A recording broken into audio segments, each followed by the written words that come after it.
Animal kingdom সেই আখড়া যেখানকার প্রত্যেক সকাল একটি নতুন লড়াইয়ের সাথে শুরু হয়, আর সেই লড়াই কোনো না কোনো প্রাণীর মৃত্যুর সাথেই শেষ হয়। এখানে সে বিজয়ী হয় যে খুঁজে নেয়। এইসব বিজয়ীদের মধ্যে যেই নাম সবার উপরে থাকে সেটা হলো বাঘ। এটা জঙ্গলের সেই শিকারী যে একাই নিজের শিকারের উপর হামলা করে আর তাকে ছিঁড়ে খাওয়ার পরেই দম নেয়। কিন্তু একটা কথা আছে না, বাপেরও বাপ থাকে, ঠিক এমনটাই বাঘের সাথেও হয়। কেননা এমন অনেক শিকারী পশু আছে যারা ভয়ঙ্কর শিকারীকেও ধরা ফেলে। চলুন দেরি না করে দেখে আসি এমন 9টি প্রাণীকে যারা লড়াইয়ে বাঘকেও হার মানাতে পারে।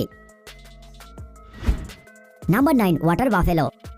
আপনি আপনার আশেপাশে অনেক মহিষ দেখে থাকবেন, কিন্তু এখন আমরা যে মহিষের কথা বলছি তাকে ব্ল্যাক ডেথ নামে ডাকা হয়। আসলে এটা জঙ্গলের সেই ভয়ঙ্কর পশু, বড় পশুরাও ভয় করে। তবে সাধারণত দেখতে গেলে এরা নিজের কাজ নিয়েই ব্যস্ত থাকে এবং এরা দলে থাকতেই পছন্দ করে। কিন্তু যখন এরা নিজের প্রাণীর উপর কোনো বিপদ দেখে তখন তার সামনে যত বড় প্রাণী অথবা বাঘই থাকুক না কেন তার সাথে এরা সংঘর্ষে জড়ানোর ক্ষমতা রাখে। আমরা যদি এই মহিষের সব থেকে বড় ক্ষমতার কথা বলি, তারই শরীর এবং সুচালো সিং, যা এদেরকে বাঘের সাথে লড়াই করার যোগ্য করে তোলে। বাঘ তার শিকারের গলায় হামলা করে, কিন্তু বাঘের পক্ষে এই মহিষকে শিকার করা এদের সিংহের জন্য কঠিন হয়ে ওঠে। কিন্তু যখন বাঘ মহিষের উপর হামলা করে তখন নিজেই এদের সিংহের জন্য আহত হয়ে যায়। যদি মহিষ রেগে থাকে এবং বাঘকে হারার কোনো রাস্তাই খোলা থাকবে না।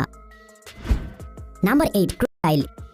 পানির এই রাক্ষসের হামলার অনেক ঘটনা সবসময় সামনে আসতেই থাকে। সেটা দেখতে তো অনেক ভয়ঙ্কর হয়, কিন্তু যখন কারোর উপর হামলা করে তখন সেটা তার জন্য এর থেকে কয়েক গুণ বেশি বিপজ্জনক হয়ে ওঠে। এই প্রাণীর চোয়ালের শক্তি যে কোনো প্রাণীর চোয়ালের পারদর্শী করে তোলে। আপনি হয়তো এই বিষয়টি জানেন না যে একটি